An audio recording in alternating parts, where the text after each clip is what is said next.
Taneli kaasabil tegi meile väga kaunid illustratsioonid. Et meil oli ammu mõte, Tauno mõte on see, geniaalne mõte, aga kes ütlesid, et teeks ühe sarja ETV-sse, mis räägiks nagu humoorikas, populaarteatrikas võtmes siis Eesti ajaloost.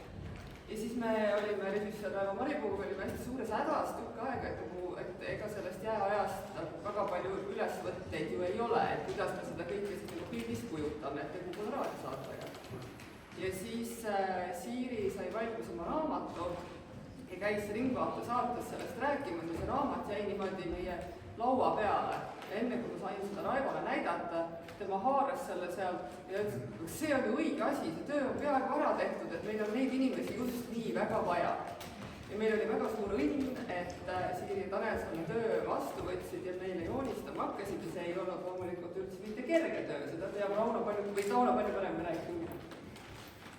No jah, nagu Kai ütles, siis meie lähtemõte oli see, et võiks kuidagi natukene lõbusamalt rääkida ajaloost, mitte ei oleks selline vaikne idumine, kõik on kohutavalt kurb ja masendav.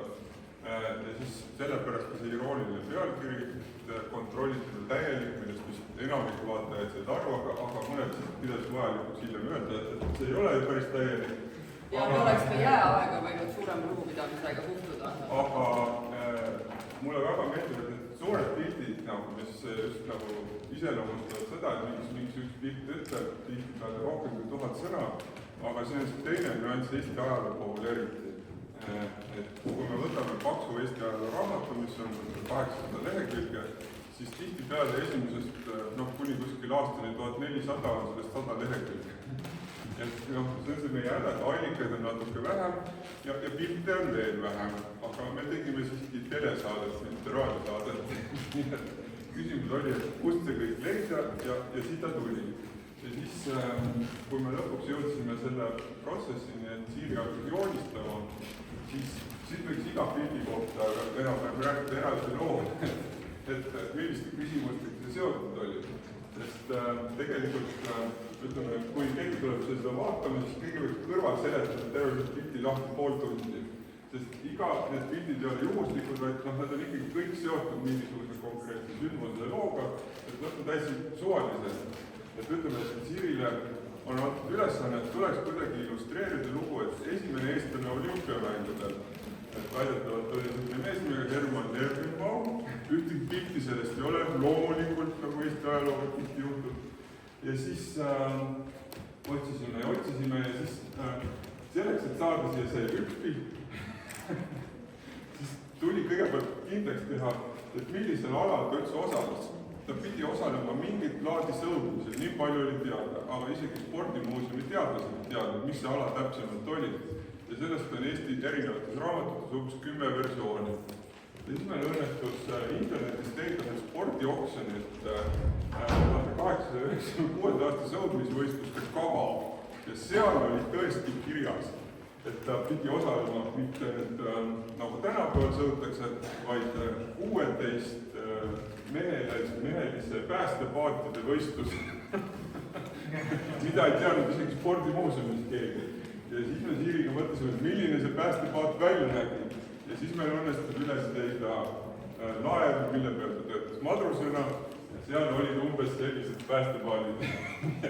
Nii et selline nägi välja päästepaat, seetõttu autentne. Kui teises seinas on timukas, on küsimus Siiril näiteks, et mismoodi timukas välja nägi.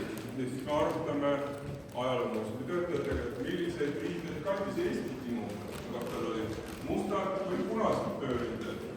Selgus, et erinevatel timukatel oli erinevaid eelistusi. Eestis ei ole säilinud muuseum, siis selle pildi jaoks on kasutatud ühe Itaalia muuseumi timuka tööriideid. Ja kolmandaks võib-olla veel seal seinas on Balti ketistik, kus saatud Andrus Vaarik on Balti ketis sisse joonistatud. See oli nüüd esimene võimalus, kui Andrus Vaarik sai lõpuks osaleda Balti ketis, siis ta tegelikult originaalis ei olnud. Aga see ei ole tegelikult, see ei ole filmitud isegi üldse õige trassi peal, aga see ongi selline telemaagia ja nii et kõik see kokku koosneb sellisest lugudest ja ma soovitan nagu järjest pisikesi pilte vaadata ja mõelda, mis sealt välja tuleb. Nii et me väga täname, Siiri andis meile juurde selle pildilise akna ja kõikidele nendele allikatele, mida meil ei olnud. Ja väga palju küsimusi küsida selle kohta, mida me ei teadnud. Ja siis tänutäheks, ma arvan, võiks kinkidagi teile mulle selle, mis on Andrus Vaariku legendaarne kaabu, et paremini on kodu saanud kui sinu juures ikkagi.